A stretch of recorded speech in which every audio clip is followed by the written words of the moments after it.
Good evening, students. I hope you are doing great. Welcome to the live streaming of daily news analysis series. And today we'll be discussing the important news articles of 23rd May 2022. I am your educator Prithviraj Singh. Let us begin with the important news articles. On the very front page of the Hindu, there was an headline news talking about the centers cutting the duty on petrol and diesel, which is shared with the states, and at the same time the center is saying that the excise duty remains untouched. So in a very big move, the central government has cut the duties over the petrol and diesel. Let us understand a bit of conceptual information detail before we actually understand this article. Now, the total taxes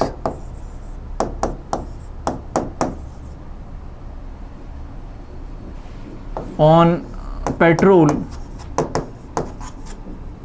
and diesel in India, if I first talk about those taxes which are being levied or imposed by the center, so it would include first the excise duty,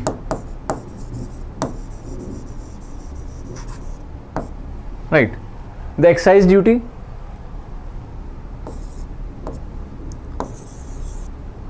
and this excise duty is further shared, some part of it is shared with the states.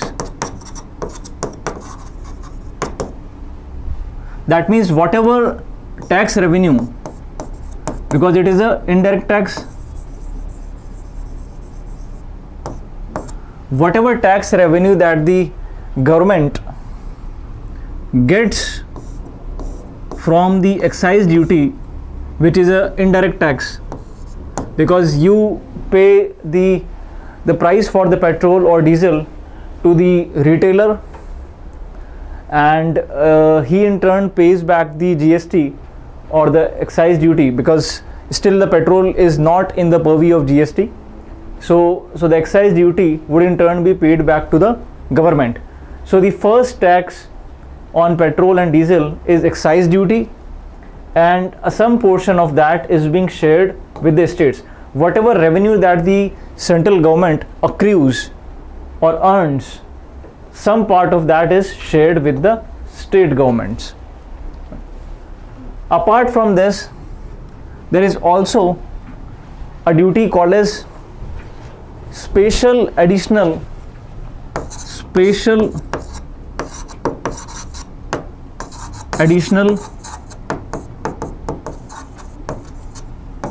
excise duty.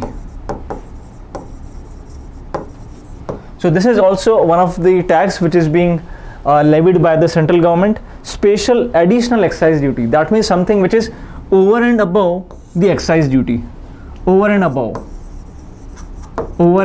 excise duty, special additional excise duty.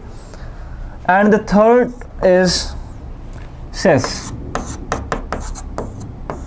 Now guys, cess is something which is for temporary time period. Let's say the government has started Swachh Bharat Abhiyan, and in order to get the revenue for that program, the government may include cess on various services, may start charging cess, something called as Swachh Bharat cess, right? And the revenue that the government would get from the Swachh Bharat cess would help the government running the program for cleanliness, Swachh Bharat, right? In this sense, cess are of temporary nature. You can have education cess, you can have infrastructure cess, Swachh Bharat cess, so on and so forth. Now the cess, which as I said is for temporary time period, for the petrol and diesel is number one, RIC. RIC stands for Road and Infrastructure Development Cess. RIC. The second type of cess is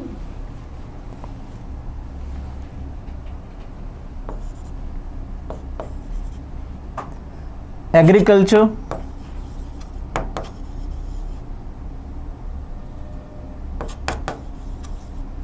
and infrastructure cess.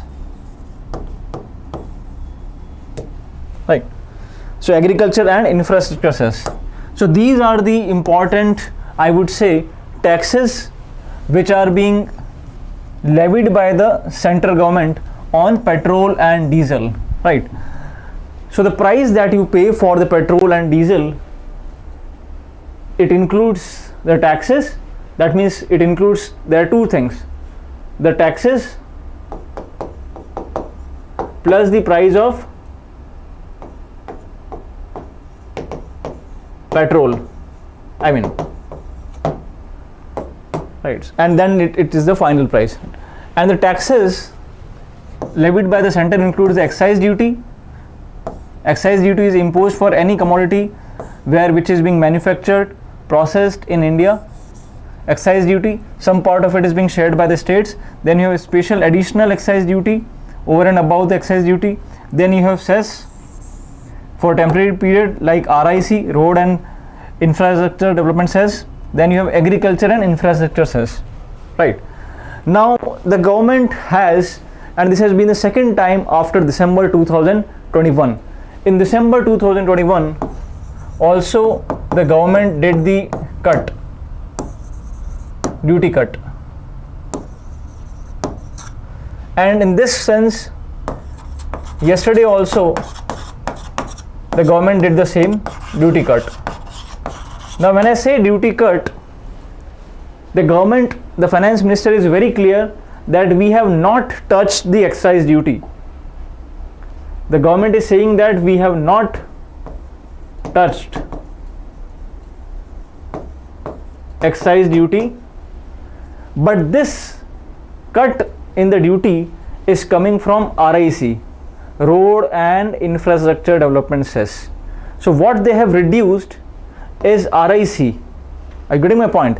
So what they have reduced or lessened or decreased or have cut is RIC and not excise duty per se.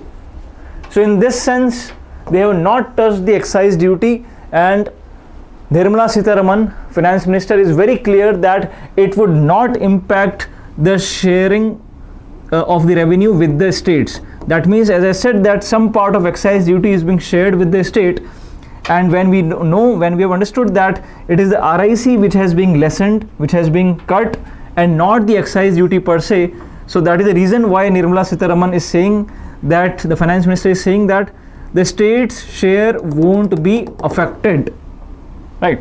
So because many states are protesting this move, that the center has, center's duty cut would adversely affect the states. But finance minister is saying that the excise duty has not been touched upon. We have not touched excise duty. We have not, cut over the excise duty, and therefore the share with the states remain unaffected. But on the other hand, states are saying that you have reduced the excise, you have reduced the duty in 2021, similarly in 2022, right? And without any consultation with the states,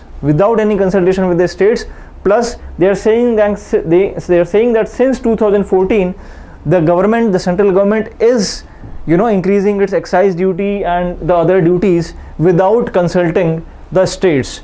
And that is the reason why the states are unhappy, they are unsatisfied by this move of the central government. So very big move, news, making the headlines. The total taxes on petrol and diesel has been, there has been a duty cut in petrol and diesel, right? But now we have understood the concept. Now this was for the center. Now I hope it is clear, students. Now if I talk about the states, here I am mentioning, if I talk about the states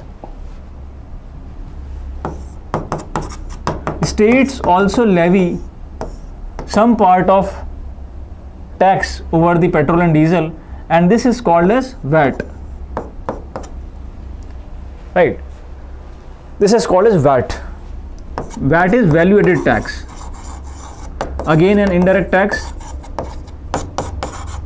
Now there are differential VAT rates, differing between various states. Some states may have higher VAT, some may have lower VAT, and based on their the duty that they charge as VAT over petrol and diesel, there are different prices in various states. There are different prices across various states, in various states, right? So because of the reason that different states have different VAT rates, they have different value added tax rates, and that is the reason why there are different prices of petrol and diesel, differing between the states.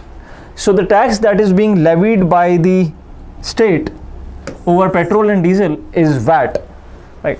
Now the central government is, Prime Minister kept on saying that we have reduced the excise duty before, but the states are not reducing the VAT or value added tax, and that is the reason the benefit which actually has to be seen over the prices of the fuel is not reflecting, because many states, and as he says that many BJP rival states, that means many non-BJP states, have not reduced the VAT, and that is the reason why in spite of us cutting the excise duties and the other duties on the petrol and diesel, the final price of the fuel is still high.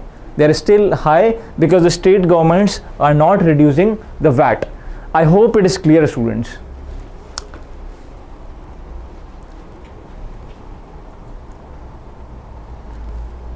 Now they are saying that only the basic duty has been cut. Only basic duty, right? So only basic duty. As I said that some part of excise duty is being shared with the state, so only the basic duty is shared.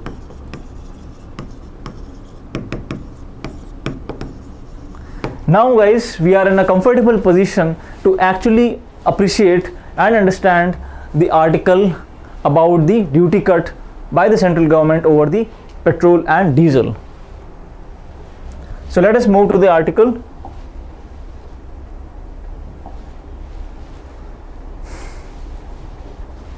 So the center is bearing fuel duty cut burden, right? So center's tax rate dips but share remains high. So in this sense, the center's tax rate, students, has dipped, but its share remains high when we compare with the state's tax share.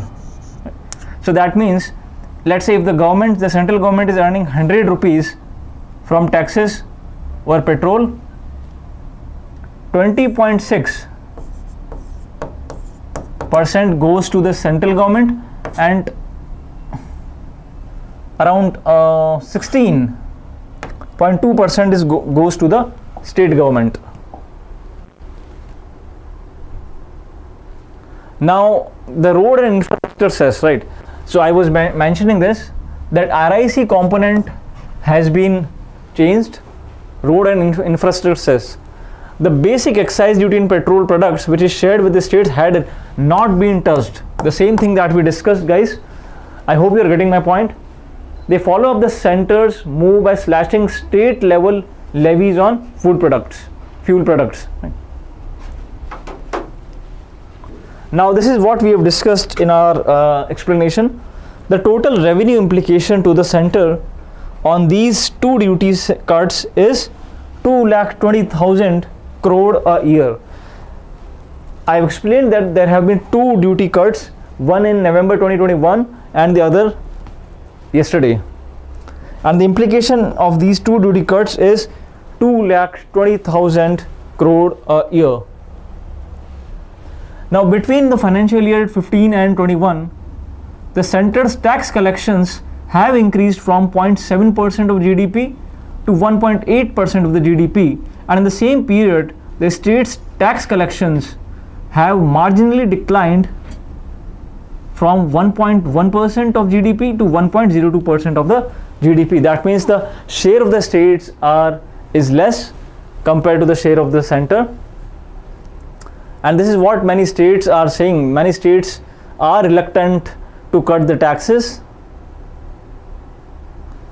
as they're saying that they're calling for further cuts in the union taxes, as they had been hiked sharply since 2014.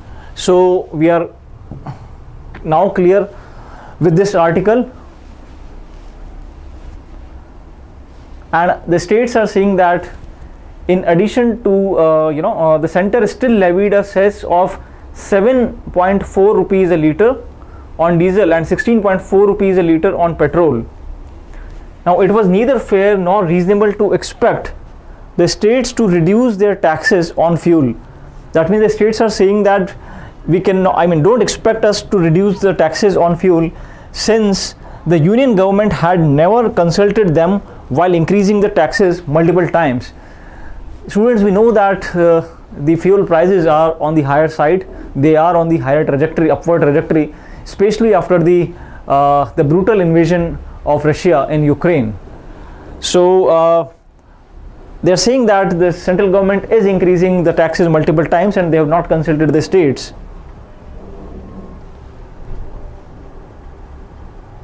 And this reduction in the central excise duties would result in an additional loss of around 800 crore in annual revenue to the states, right? So in this sense, an interesting and important article. Now this is how the fuel prices, guys, are determined in India.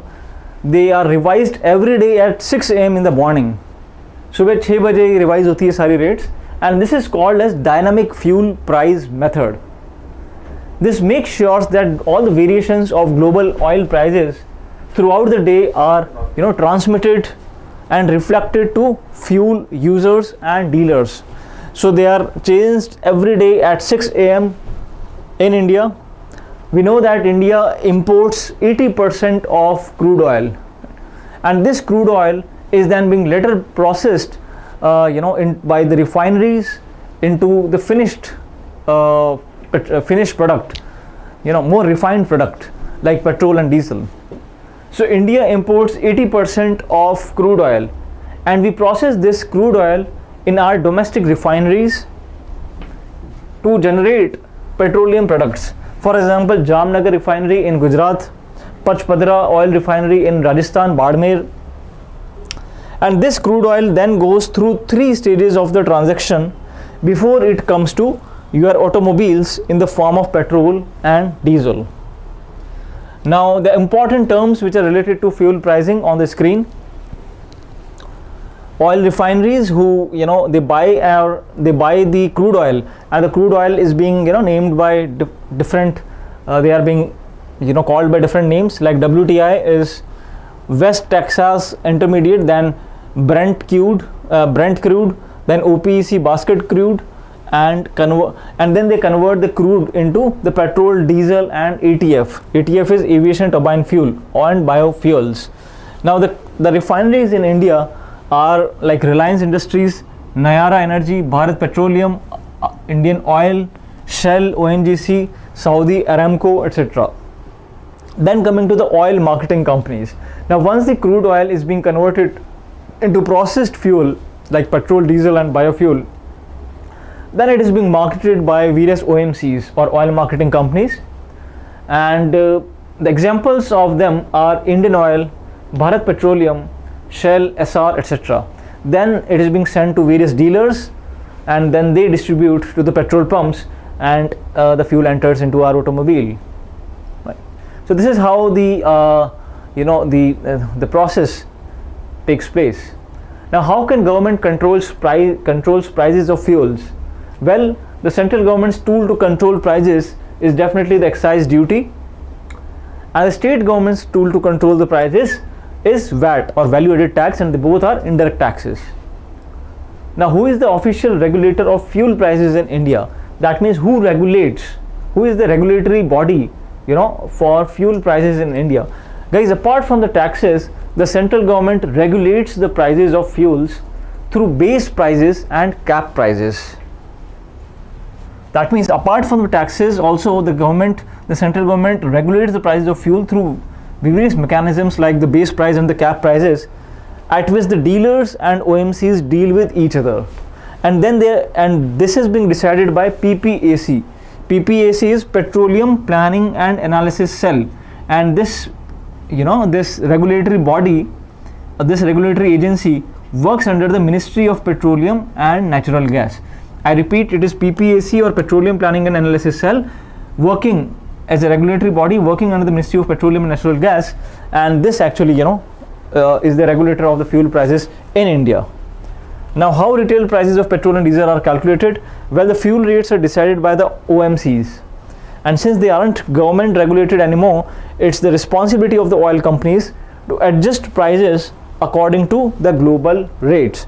So they are not regulated anymore by the government. OMCs are not regulated by the government, and they adjust the prices according to the global rates. However, the central government do control the fuel prices by actually by amending or modifying the excise duty. Similarly, the state government also controls the prices by changing the VAT. Right.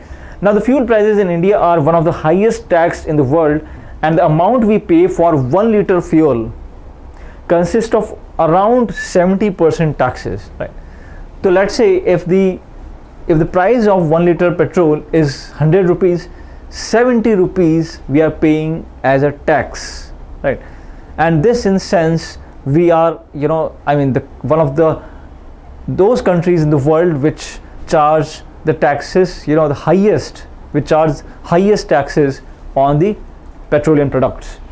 So around 70% of them are taxes. Now, why are fuel prices different in each state? Well, because of the different VAT, and for example, the states like MP, Madhya Pradesh and Rajasthan levy higher value added tax at 33% and 36% respectively. So in the state of Rajasthan, the value added tax is 36%. Are you getting? So similarly, the fuel price in Maharashtra is 26% VAT plus additional tax of rupees 10 per liter. So this is how the prices across various states differ from each other, and that is the reason why the central government is unhappy, because the states are not reducing the VAT. So an interesting article, and I expect a question on this. Moving to the next news article, guys, on the screen. We all know that Prime Minister Modi is there in Japan, and the Quad leaders, the 4 countries which are the members of Quadrilateral Dialogue, India, Australia, Japan and America. We know that Quad is a group of 4 countries, and their focus is Indo-Pacific, and their main intention is to counter China. And it is not, you cannot say that Quad is just a security alliance. It is definitely, security is one important part of Quad, but is also working for climate change. It's also working for vaccination coverage. It is also working for the maritime security, working for trade, free and open trade, and the open navigation. So it is not limited just to security, but to many other areas or domains. So Quadrilateral Dialogue, or Quad, as I said, is a group of 4 members, and its intention is to counter China or assertive China in Indo-Pacific. We know, guys, that China is asserting its claims over various disputed islands in South China Sea, like the Spratly Island, Paracel Islands, over which many other littoral countries in the South China Sea, like Vietnam, Indonesia, they also have the same claim. So now the America has changed its strategy. It is definitely, it is for the past few years, its focus has always been on Indo-Pacific, and as many thinkers has to say that Russian invasion of Ukraine is a strategy to actually divert America's attention over Indo-Pacific, and in this sense it would give a space to China to assert its claim over the Indo-Pacific. Well, Joe Biden, the President of America, has come up with a new framework called as IPEF. Now IPEF stands for Indo-Pacific Economic Framework. It is Indo-Pacific Economic Framework, right? Very important. And Joe Biden would be, the President America is coming to Tokyo, Japan, along with all the leaders of the Quad countries. The Japanese Prime Minister Fumio Kishida he would be there because he's the host. It is the host country, Japan, and the newly elected Australian Prime Minister Anthony Albanese from Anthony Albanese.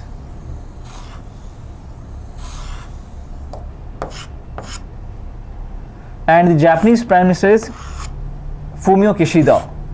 So all the four leaders, the heads of the governments, Prime Minister Modi, Joe Biden, the American President, Fumio Kishida, the Japanese Prime Minister, and newly elected Australian Prime Minister Anthony Albanese. Now students, especially those preparing for the Clat examination, these names are very, very important, and they may ask you, they may put a blank in the passage and they may ask you to put the name to fill the answer. So the newly elected Prime Minister of Australia is Anthony Albanese. The Prime Minister of Japan is Fumio Kishida, and definitely the President of America is being known by one and all, Joe Biden. Now the meeting of the Quad countries will be held. Prime Minister Modi is already there in Japan, and they would be inaugurating the newly they would be unveiling the newly formed IPEF, or Indo-Pacific Economic Framework, IPEF. Now it is being said that it is a counter to the 15-nation RCEP. 15-nation RCEP is Regional Comprehensive Economic Partnership. Regional Comprehensive Economic Partnership, from which actually India withdrew in the year 2019. India was a part of the negotiations when it started in the year 2012, and because of its to protect its own domestic interests, its farmers, dairy industry, India withdrew from the negotiations of RCEP, and India is not the part of RCEP, which includes the 10 ASEAN nations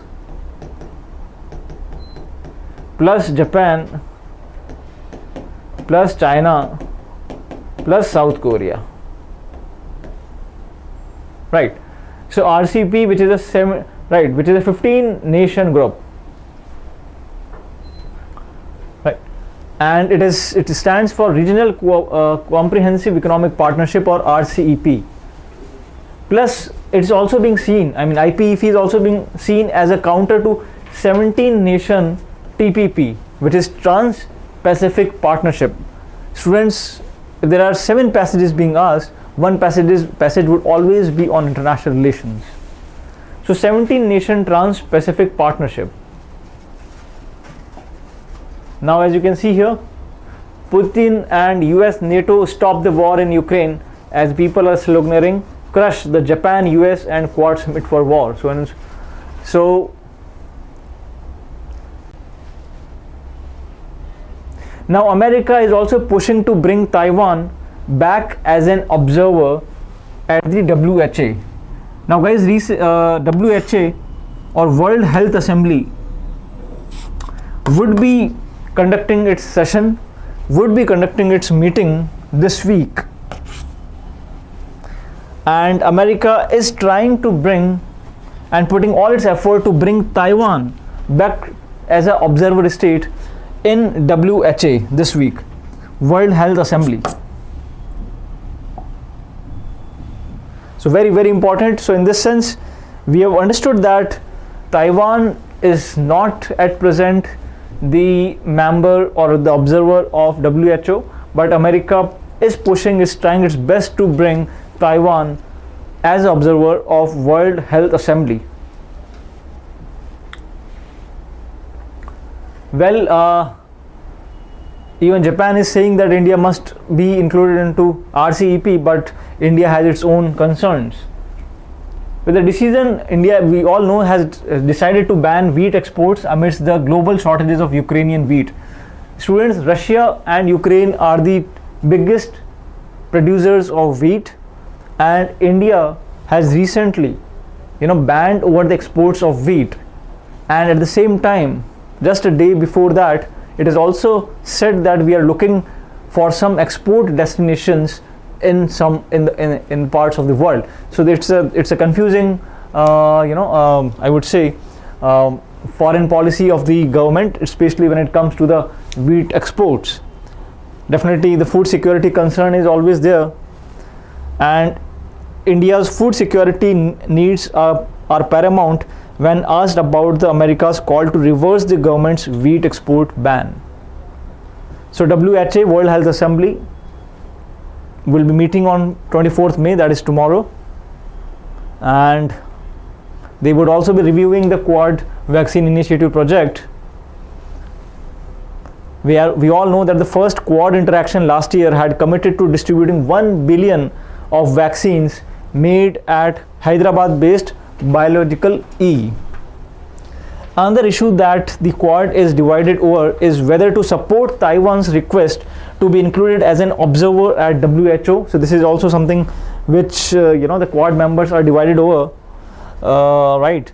And something China also opposes. China would never want Taiwan to be included into WHO. While America, Australia and Japan have backed the Taiwanese request, India has made no statement so far, and the MEA officials did not confirm whether India would endorse it. Right. So some important issues which will be discussed in Japan by the Quad members, and Prime Minister Modi is already in Japan. Guys, IPEF, as I said, is Indo-Pacific Economic Framework, IPEF, and it was announced in the year 2021 to set regional standards for cooperation, and it includes all the 10 ASEAN members. It is created to encourage regional economies to decouple from the Chinese market, right? So its main intention is to decouple the economies from the Chinese market by lending them an alternative supply chains. So it's being said that it is more of an administrative arrangement, and will definitely will work for lowering the tariff barriers, but then it is more of an administrative arrangement. So in this sense, IPEF, or Indo-Pacific Economic Framework, is intended to build alternative supply chains that excludes China. It has 4 pillars of work, as you can see: the fair and resilient trade, supply chain resilience, infrastructure, clean energy and decarbonization. So in this sense, IPEF is not just a trade grouping, it is much more.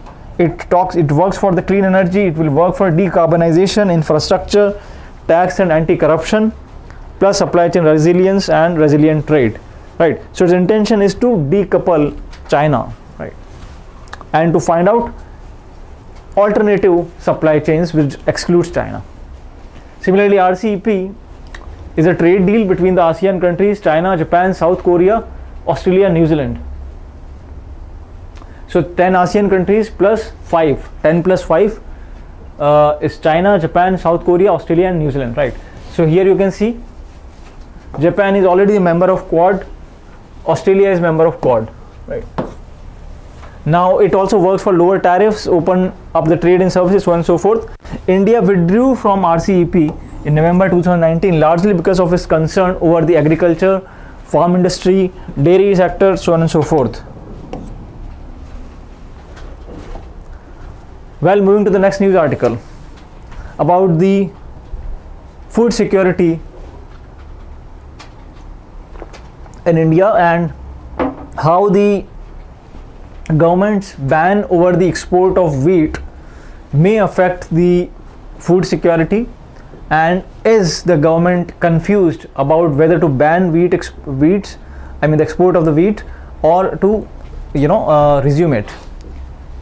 So there has been a flip-flop in India's policy on the export of wheat, and suddenly, they on May 13, this month, May 13, the government of India announced a sudden ban on the export of wheat.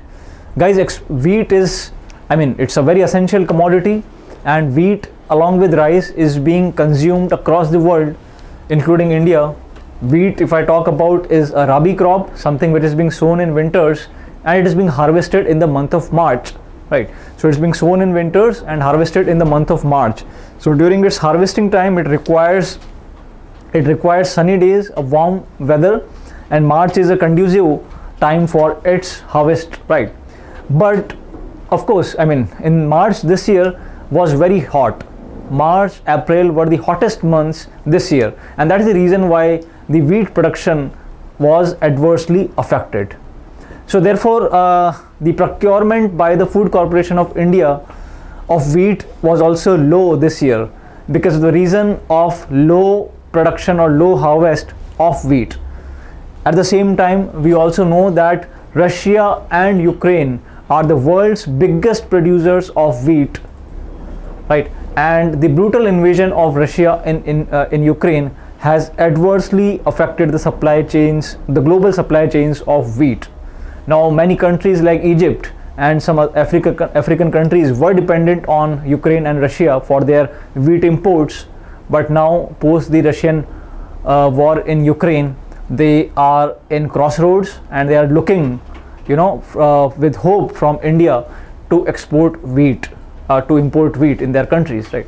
But on the other side, India has kind of banned the wheat, or banned the export of the wheat, but the government is still, its policies, they are in dilemma, they are in confusion, because some officials, the government officials, are saying that they were looking for some possible export locations across the world. That means they are selecting some locations in the world where they can export the wheat, indicating that they don't have any, there were no plans for control of wheat exports. So in this sense, the policy is not clear.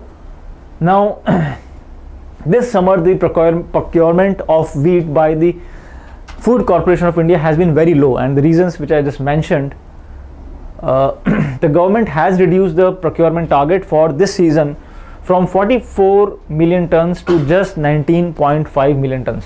So 44.4 million tons से इसको reduce करके 19.5 million tons इस target को कर दिया है, and in this way, the procurement is very low, and this is the target is also, the procurement target has also been lowered. Now the government has to ensure adequate distribution through the food rationing network and open market operations. Definitely the author is trying to say that the wheat export ban may not help the government actually, to ensure food security, but it would certainly help the traders. It would certainly help the mediators. They would start hoarding the wheat, and they would they would look for some future time and date when the prices are well, and they can sell them. So it would definitely benefit the traders and not the farmers. So the government has to look into those lines as well. While the wheat production this year has been lower than estimated on account of high heat, as I just mentioned, there is not a big shortfall in production relative to previous years. Well, the global reduction in production and trade on account of the war in Ukraine, as I just mentioned, Egypt is the top import destination of wheat. When I talk about the Russia and Ukraine, India has been urged by developed countries to meet this shortfall and provide relief to importing countries. And the stocks of wheat in the central pool were, as of 30th April 2022, were 30.3 million tons, much lower than the 52.5 million tons of last year. So पिछले साल 50.5 million tons centre मतलब stock था wheat का इस बार 30 million turns ही है, and but comfortably higher than the buffer stock norms. That is the reason why actually government was looking forward to to ban the export of wheat. In the two COVID years, that is the previous two COVID years, the PDS system, the public distribution system, where the government supplies the essential commodities including wheat, rice, etc. at a very nominal subsidized rates, and they definitely are focused to serve the BPL classes, right? So the fair price shops or the FPS or the ration shops where the PDS system is working, like TPDS, like targeted public distribution systems, and these PDS systems played a very important role, especially in the COVID time. Now it is essential that the PDS and the OMOs or open market operations has used to cool down the food price inflation. We know, guys, that the food price inflation is crossing the tolerable limit of 6%. It is somewhere around 8%, which is 8-year high, right? Now in order to control the inflation, to cool down the inflation, food inflation, the government has to streamline its PDS and the open market operations. While most states have high inflation rates, the states with better PDS like Kerala and Tamil Nadu have very low inflation rates. So therefore the government need to work on to strengthen its PDS system, public distribution system. To promote production, a key aspect of food policy in India has been to provide remunerative prices to farmers. So it's also being alleged that the government is not providing the fair remuneration to the farmers. Yes, I'm talking about the MSP, the minimum support price, right? The price that is being assured by the government to the farmers, that if in case their harvest fails, it is a minimum it is the guarantee that is being provided by the government that this much we would always give you, right? So it's been seen that the MSP for the wheat is also not it's not up to the mark, and that is the reason why there have been voices, and also it was seen during the farmers protest against the farm laws, that the MSP of the wheat and the other essential commodities must be increased, right? Now the National Commission on the Farmers, which has announced the minimum support price for wheat, has often been inadequate, right? So one such commission, called as National Commission of Farmers, has also said that the MSP for wheat is less, and to cover cost of the cultivation of several regions, because see, many inputs are required. You require pesticide, insecticide, and fertilizers, and many other things when you are sowing the crop. So those costs must also be covered, and and this is something called as the C2 price or comprehensive cost, right, where the imputed cost of the foregone rent, right?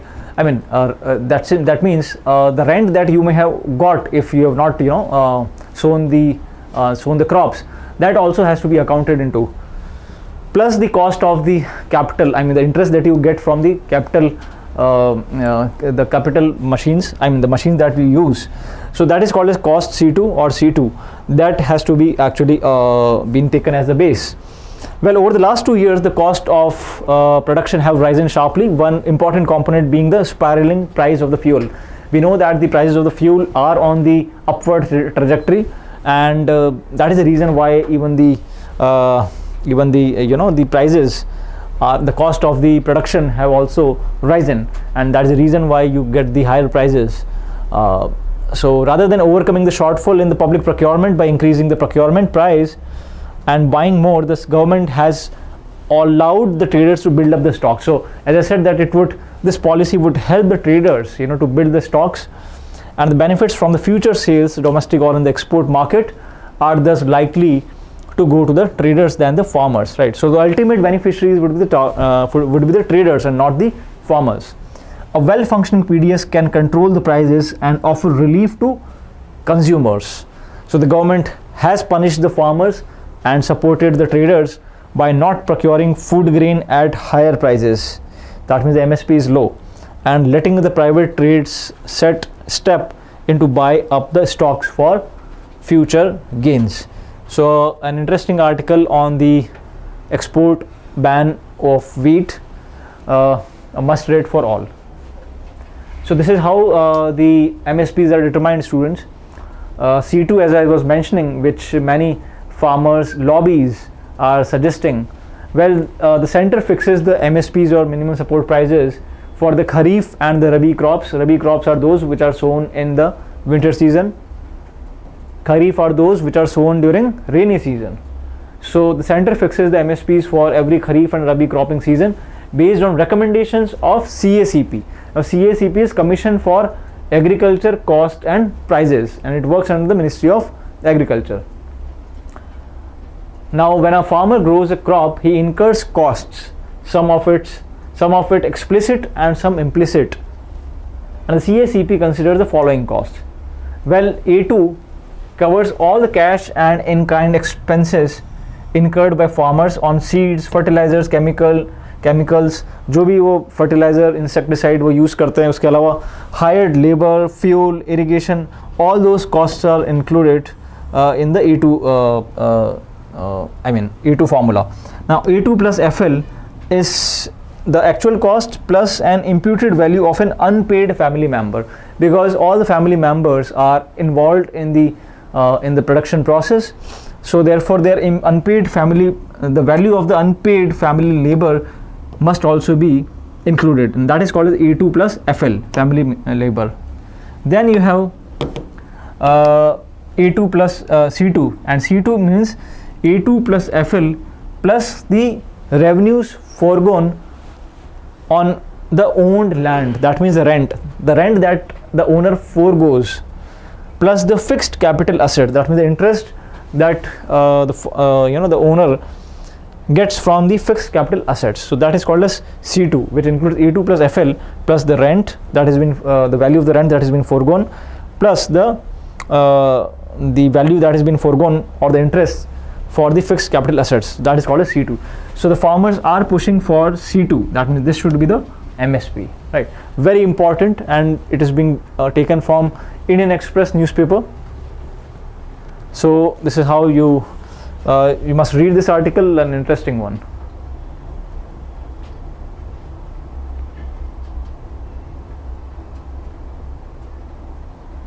So this is PDS, Indian Food Security System, which ensures the accessible and affordable food to the people of the country.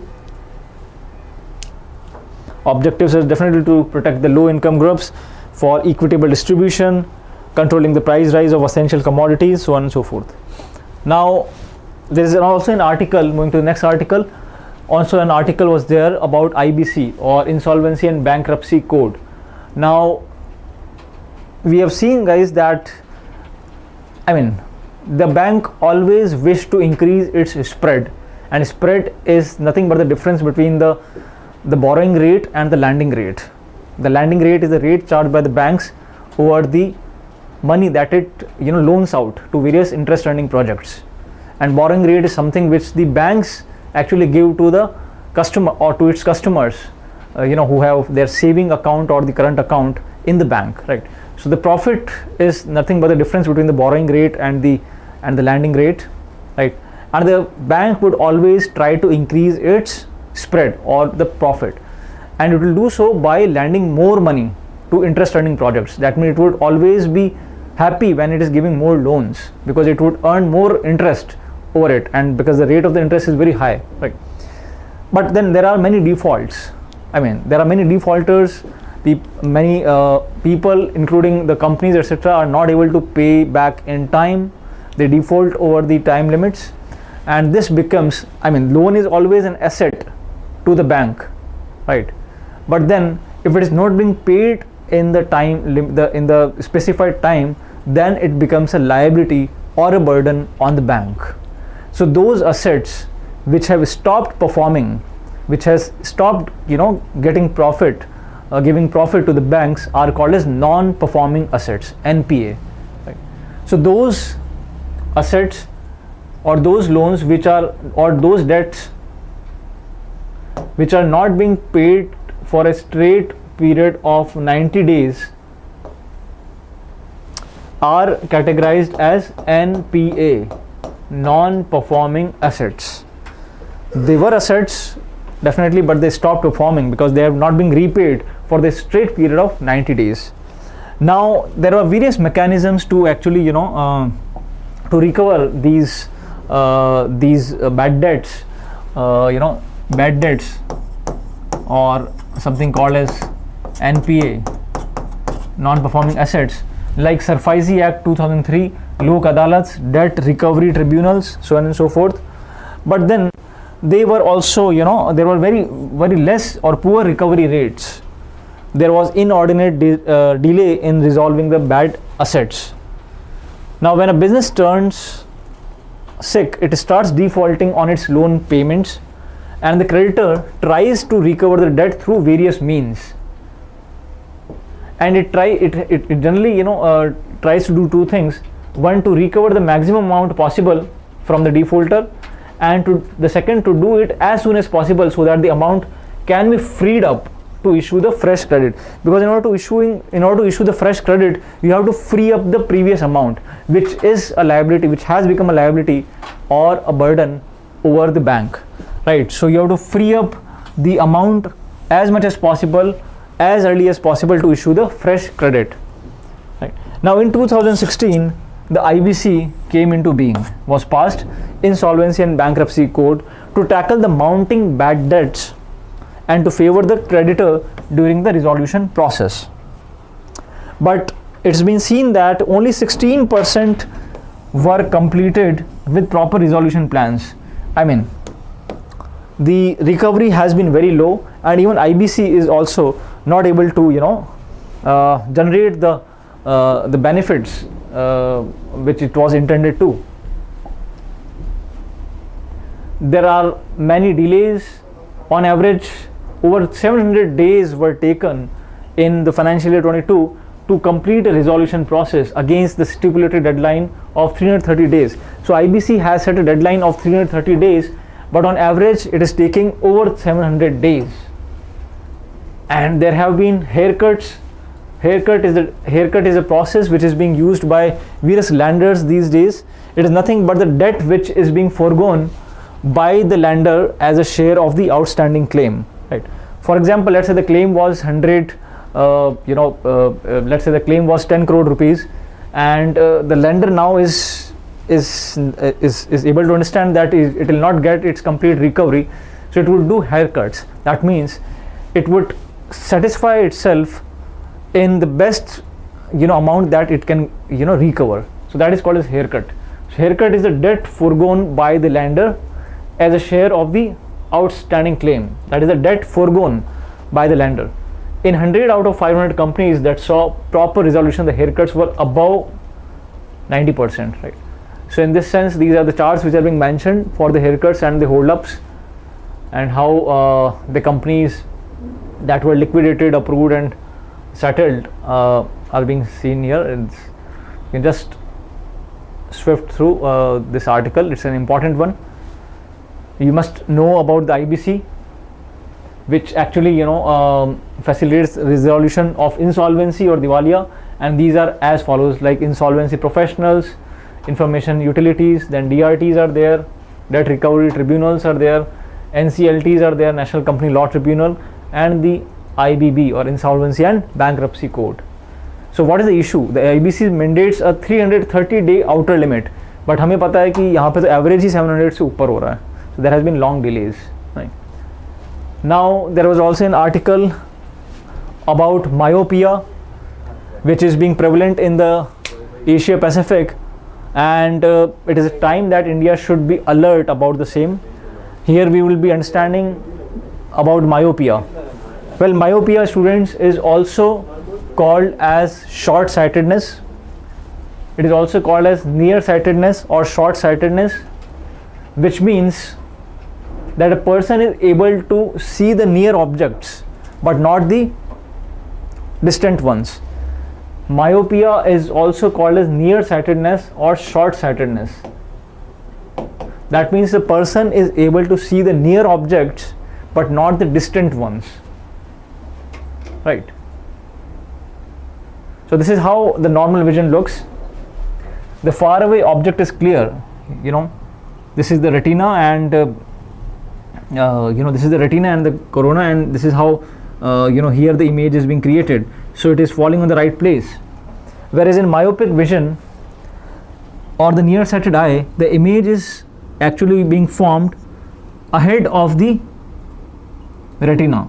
It is being formed ahead of the retina, and that is the reason why a person gets a blurred vision. Are you getting? So you can see here the image is being formed before the retina, and this is why the person is not able to see the distant objects. Now the eye loss loses its ability to focus on far off objects, as the lenses do not possess a long focal length. There are hereditary reasons, the curvature of the lens, so on and so forth. The symptoms are squinting and frowning, and and how it is being cured, that is something which is important. It is being cured by diverging lens. Diverging lens is a concave lens, right, where the rays from the distant are being done